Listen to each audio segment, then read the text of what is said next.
As the sun sets on this divided land, we are left to wonder, what if history had taken a different path? Borders may separate nations, but ideas cross every line, shaping who we are and who we become. Thank you for watching. Stay curious, stay united, and never stop questioning the stories we tell. Have you ever looked at a map of America and noticed the deep reds and solid blues? On election night, the country splits into two colors, a patchwork of division. It's as if someone drew a line down the middle long ago and it never faded. So did the Civil War ever truly end? Or did it just change uniforms? Blue and gray for red and blue, muskets for memes. History says it ended at Appomattox in 1865. Lee surrenders, handshakes, a nation reunited. But what if that wasn't the end? What if it was just a pause, a bitter ceasefire, not a victory? Imagine 1867. Both sides are exhausted. The Union is weary, the Confederacy broken. Instead of surrender, they negotiate separation.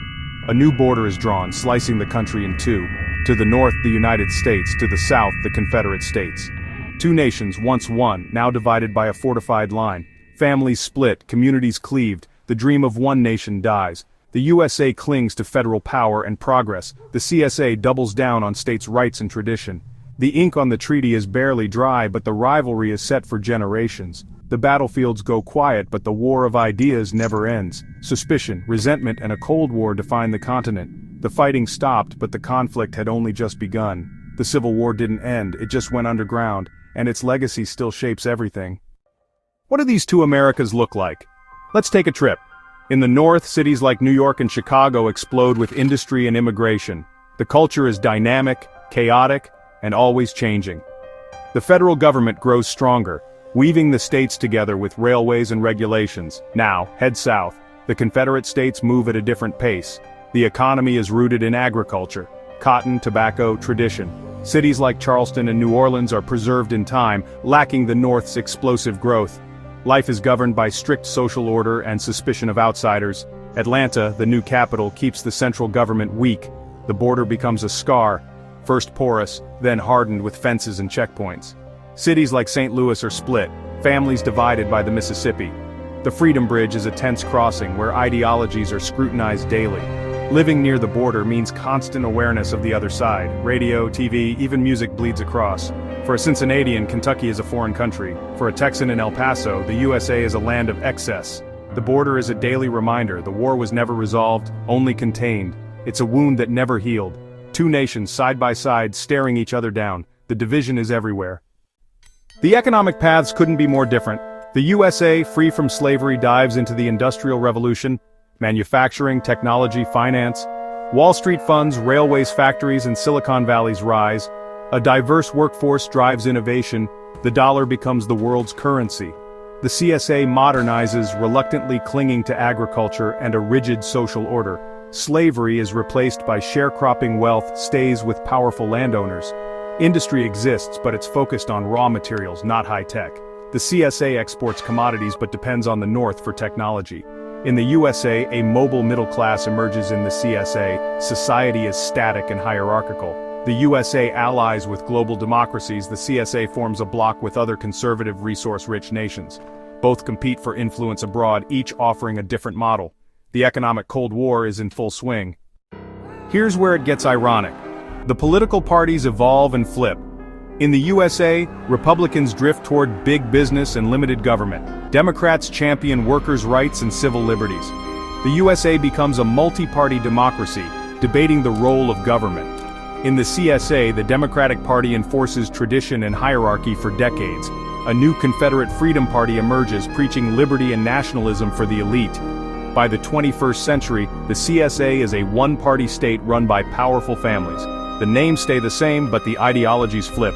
Political labels become containers for deeper fears and ambitions.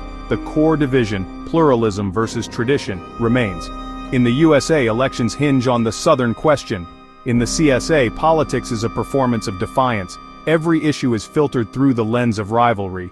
The division is about identity, not just policy. Us versus them, forever. The 20th century, two Americas, parallel and colliding. The USA joins the Allies in both world wars. The CSA stays neutral, then reluctantly joins. The Cold War adds complexity. The USA leads the West, the CSA positions itself as a third way. The space race becomes a three-way contest, the CSA shocks the world with its own satellite. The cultural divide grows, music, movies and civil rights movements deepen the chasm. The fall of the Soviet Union only intensifies the rivalry. The old war finds new battlefields. Welcome to 2025, the front line is digital. The USA is hyper-connected, ruled by tech giants and social media. The Confederacy builds the Palmetto Curtain, a digital firewall to block northern influence. In the CSA you use Dixie Search and Patriot Connect, censored, state-approved platforms. Two digital realities emerge: open access in California, curated propaganda in Georgia. The main conflict is asymmetrical.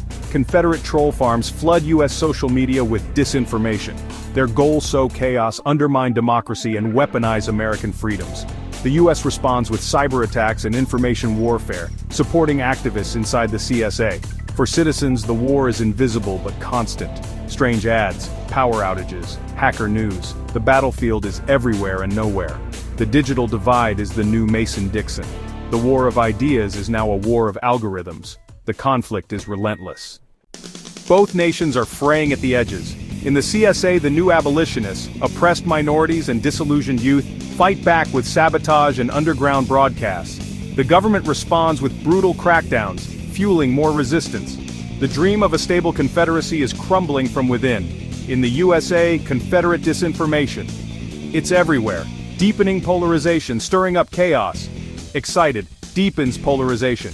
Fringe militias, convinced the government will betray them, rise up, mirroring the Confederate rebels. Both nations face internal threats, blinded by their obsession with the enemy across the border. The Cold War poisons both societies, making them brittle and unstable. The real danger is within. The war has come home. It's 2025 and tension is thick. An American drone is shot down over Confederate airspace, each side blames the other. The border is militarized, troops dig in, and news channels talk of war. The ceasefire feels fragile. Did the war ever end, or was it just passed down, a cursed inheritance? The issues have changed, but the division remains future versus past.